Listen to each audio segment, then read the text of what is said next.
Hello and welcome to episode 5 of Game of Wool reaction video. I was going to make this part of my Vlogmas episode this week, but I've just finished recording it and I'm talking quite a long time, so I've decided to make it a separate bonus video this week. And yeah, is it getting better? Is it getting worse? I quite liked the challenges this week. I thought they were more doable. I still have some comments about it, mainly about the judges, I think. So I hope you enjoyed today's video. Let me know what your thoughts are on Game of Wool if you're still watching. Let me know what your comments are in the comments. I hope you enjoyed today's video.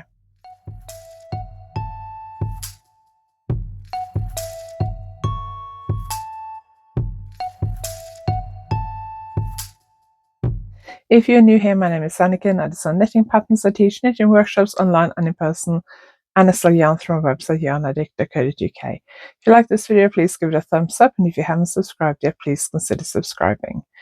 I'm taking part in the Fasten Off Yarn Along. I think it's still going on when this video goes up. Ends on the 4th, although the discount is set to finish on the 5th because we had to set it for a day later, so it covers all time zones. So if you're not watching this till Friday, you might still be able to take advantage of it. Also, I'm teaching a Stitch Festival in London in March. Those workshops are listed below. You can book it now. There's also a £2 code for money off, like a general entry. All that's below with terms and conditions and stuff. I'm teaching this weekend on Sunday in Brixham in South Devon at the Brixham Sewing Box Finishing Techniques. I think there still might be 1 or 2 spaces left on that workshop. And then on Tuesday next week, I'm teaching my Home Comforts hot water bottle covers at Spinny Yarn in Bobby Tracy, just south of Exeter in Devon. That's stranded colour work. You can choose one of the patterns and cast on and start during the workshop, and I'll teach you everything you need to know about stranded colour work. Then you'll finish it at home. If you're interested in any of those, I will link them all below. They're also all on my website. Next year, I also have some workshops at Black Sheep Wools, which are on my website. Just go to my website and click on workshops and online courses. Right, let's talk about Game of Wool. Anyone watched it this week? I have spent the last few weeks with probably 100 knitters, maybe more than that. Last weekend I had 6 knitters. The weekend before, when I was at Knit and Stitch Show in Harrogate, there were, I don't know how many knitters, 60, 70 knitters in my classes in total, maybe more than that. I can't remember. No, probably more than that. And then before that, the weekend before that, I had 20 in my workshops at Black Sheep Wools. And then before that, it was a knitting hotel. Couple of workshops at Knitting Hotel, or was it just one? I can't remember. So I spent the last few weeks since Game of Wool started with a lot of knitters, and knitters don't like a Game of Wool. I was thinking about a few things as I was watching this, and I am wondering, I'm starting to come to the conclusion that I'm wondering if this was Tom Daly's idea. I'm going to do a kind of roundup, my thoughts overall of the Game of Wool when it finishes. I'm actually going to be in Norway when it finishes. It was episode 5 this week, so I guess there's 3 to go because I think there are 8 in total. So their solo challenge this week was amigurumi food, but make it realistic and not cute. Well, I thought the whole point of amigurumi was that it's supposed to be cute. They could knit or crochet. I also thought amigurumi was specifically crochet. I don't know, maybe it can be used for knitting as well. Most of them, I think, crocheted. It had to be realistic, not cute. No ice or things like that. So, and I did feel like when the judges were giving their views, they were contradicting each other a bit. I saw a thing on Facebook. I was scrolling through Facebook earlier when I was having my break, and somebody was saying that they thought it was a shame that they chose 2 judges who are clearly know each other very well and work together and are presumably very good friends, because they seem to agree with each other a lot of the time. It would have been better, I think, to have chosen 2 judges from different generations, different parts of the hand knitting universe, hand knitting and crochet universe. I don't know. So let's talk about what they were making last week. So Isaac made bagel. He was praised for the fact that he used short rows. Bagel had various fillings. I can't remember exactly what now, and he used a basically you could pull it apart and see all the fillings and then snap it back together again. So you put magnets in. It looked very good and it looked very realistic. I can't remember what was in the bagel. Burger, cheese, egg, I don't know, whatever it was. It looked realistic. Elsa made a roast dinner. I do have photos of these. I'll pop photos up on the screen as I'm talking about it. Photos are on my phone that I'm filming with, and not on my spare phone where I've got my notes. So Elsa made a roast dinner.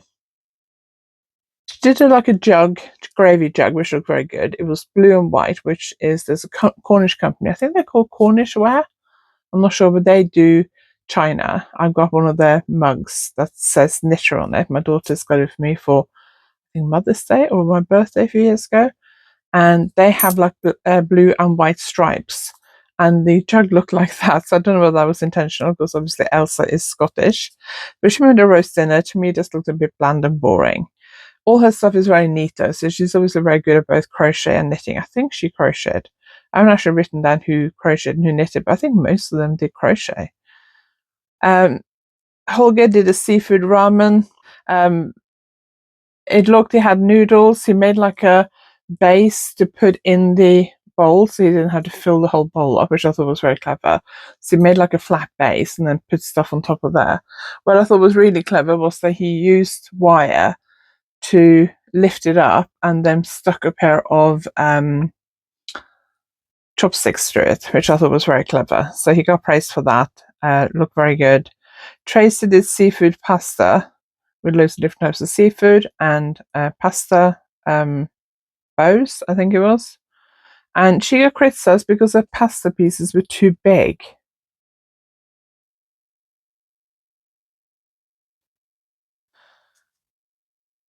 Yeah, okay.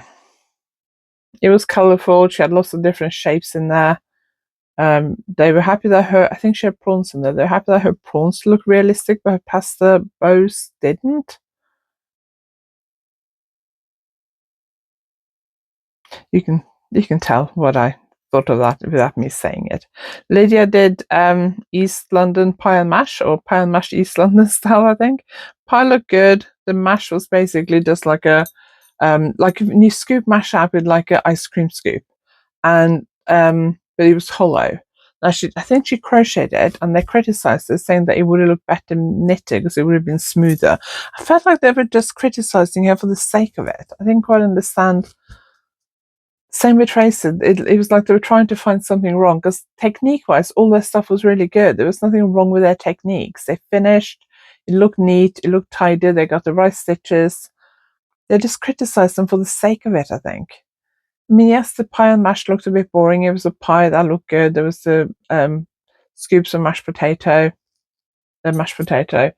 They were hollow, and they criticised that. And I think they felt like they could look smoother, but I don't know. And I think there were peas or something, which looked quite cute. But I don't know. The criticism just seemed to be for the sake of it. Simon did full English breakfast. He got praised for his bacon. That was very good. He put out a reel yesterday on Instagram showing pictures of loads of English breakfast, saying years of research had gone into this project. I like Simon. Simon Holger are just really funny. Was it Isaac? I think Isaac had bacon on his bagel, and that wasn't realistic enough. I think that depends. I think if you're buying or if you're making English bacon, it didn't look like that. But it does look like the kind of streaky bacon that we get in Norway. I don't like bacon, but I prefer Norwegian bacon to English bacon because it's crispier. Very different from English bacon. Anyway, I don't really like bacon. So they were saying that Elsa's was too precise. I thought it was a bit boring. Tracy's, the pasta wasn't the right size. It was too big. Again, Isaac, bacon not realistic. Lydia, potatoes not fluffy enough. I don't know. I thought the comments were stupid. They all looked neat. They all finished. I think they had 12 hours, but I didn't write that down. It didn't seem to be like a mad rush. They didn't seem to use particularly chunky yarn, like super chunky yarn and 20mm hook or something. It just seemed a bit more of a realistic challenge to do. And then they had a cardigan challenge. They had 10 hours to knit a cardigan. They were given a basic pattern for super chunky yarn and whatever size needles they were using. But they had to add textured stitches and make it textured, stand out, unique, I guess. They were in pairs of 2. Simon and Lydia did cables and honeycomb sleeves. Simon and Lydia did cables and honeycomb. I can't remember what theirs looked like now, but I think it looked good. They came second. Holger and Elsa did 2 pieces, knitted half of it each, and they knitted sideways, and then they grafted together in the middle. And they did Gansey stitches and cables, but when Holger, I think it was, who grafted them together, he did it the wrong way out. So one of them is inside out, one is not. So when the judges, because this was judged blind, so they didn't see who'd made what and what was happening, they were speculating whether this was done deliberately. Was it supposed to be inside out? Was it done so that it could be reversible? And Holger and Elsa, despite the fact that one of their pieces was inside out, won that challenge. Isaac and Tracy did a bubble stitch on the sleeves and a smiley face on the back, which Isaac did. I like the smiley face, and that cardigan has actually been made into a kit by Wool and the Gang. They also had some cables next to the smiley face. The judges didn't think that the smiley face had enough texture. I thought it was really good. He used pearl stitches to create a smiley face on the back, and then there were cables side to side. Then they did this bubble stitch on the sleeves. Now, the problem was Tracy obviously hadn't done this bubble stitch before, and to be quite honest, I haven't done it either. So you're supposed to drop stitches, and then I'm assuming you're slipping them over multiple rows. I don't know, but she dropped them, but hadn't picked up the right stitch. So on her sleeve, there were all these dropped stitches that would obviously just unravel. So the kit that Wool and the Gang have released does not have the dropped stitches, obviously. But they came third. So, which was last. Which I guess was right because they had dropped stitches. I think that Simon and Lydia should have won. I think theirs was better than Holger and Elsa because of the fact that they didn't make a mistake. Holger and Elsa grafted one half the wrong way out. I mean, you can see that with cables because you wouldn't deliberately make the wrong side of the cable the right side, I don't think.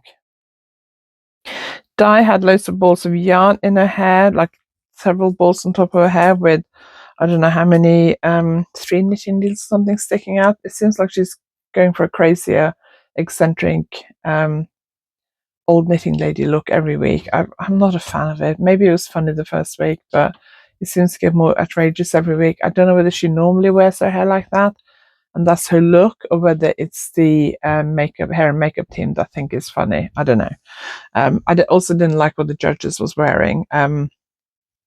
I can't remember what Sheila was wearing, but Di's cardigan was very chunky. Not my thing. Yeah, so not that impressed with what they were wearing. Holger won Big Knitter of the Week again. His seafood ramen was excellent, and I think he got extra points for the fact that he'd made it like a 3D thing. It was very good. And Tracy was cast off, which is a shame. She's been really lovely. I liked all her Stephen West that she was displaying every week. She was wearing, I don't know, was it a different one every week? I think so. I wasn't taking that much notice. She was wearing a really beautiful, it looked like a beaded cowl on the last show. I think she shared on her social media there was a Debbie Abrahams pattern. Really beautiful. And she also uses a walking stick, and she's decorated that every week, which I think is really good. And so she was cast off. Seems a shame because she was a good knitter, but she did drop all the loads of stitches in the on the sleeves. So I guess, and apparently her pasta was too big. Yes, I think eliminating her because of the dropped stitches is fine because there weren't that many mistakes in this episode. On the whole, I thought it looked better in this episode. Last week when Soda put out kits for 4 of the kids' costumes, they made it clear on their website apparently that the knitters would be compensated, and that when the program stops airing, the pattern rights return to them. So I guess then they can then sell them on their own social media, on their own pattern shops, because some of them already have Ravelry pattern shops. This week, I've only seen 1 kit so far. I haven't looked on Instagram this morning on Tuesday, but I've seen 1 so far, and that was the smiley face one. Which one's that?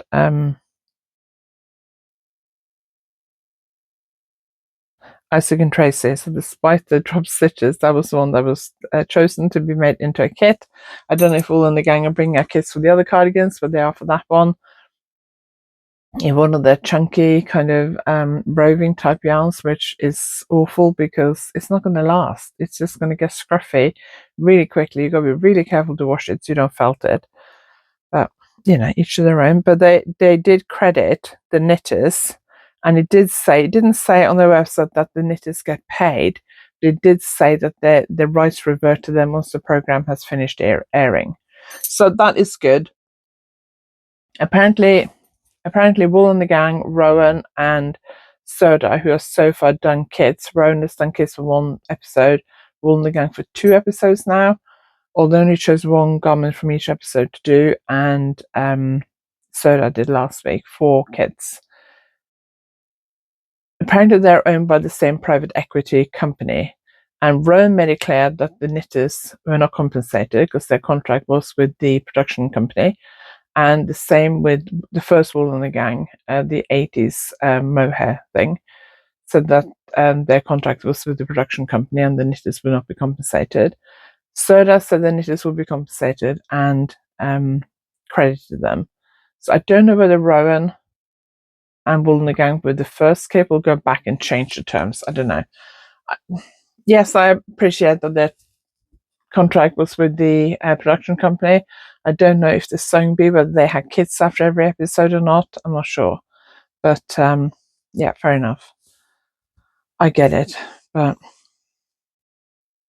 right, so that is it. I might upload this as a different video actually. I was going to make it part of the Vlogmas episode this week, but I might do it as a separate episode on Thursday because it's a little bit longer than I thought it would be.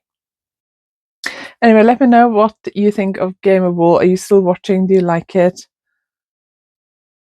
I've seen loads of people on social media saying I'm not watching, or that's the last time I'm watching. There's only 3 episodes left. I will stick it out to the bitter end, and I will also do an episode overall what my views on it are and what I think they got wrong and what I think they might improve. But I also, as I've said every week, I don't think we are the target market. So if you are knitting virtually every day, you go to workshops, you go to knitting events, you go to fibre events, crochet events, whatever, yarn shows, you watch YouTube videos about knitting and crochet, I don't think we are the target market for it. And I haven't spoken to a lot of people who have watched it who are not knitters or crocheters. And are crocheters, people who only crochet, as upset about the fact that they're mixing knitting and crochet? Are they as upset about it as knitters are? Because knitters are very upset by the fact that Tom Daly keeps saying, knitters, you have whatever hours left, when last week's was a crochet challenge. So I don't know, are crocheters as upset about that? I've no idea. Anyway, I hope you enjoyed today's video. Don't forget to check out my Fasten Along discount, which ends on the 4th, and to check that out, 25% off all my patterns on Ravelry and Payhip. Check out my Stitch Festival workshops, which are also linked below, and my Devon workshops and my Black Sheep Wools workshops for next year. Everything is linked below. Thank you very much for watching. I will see you next time.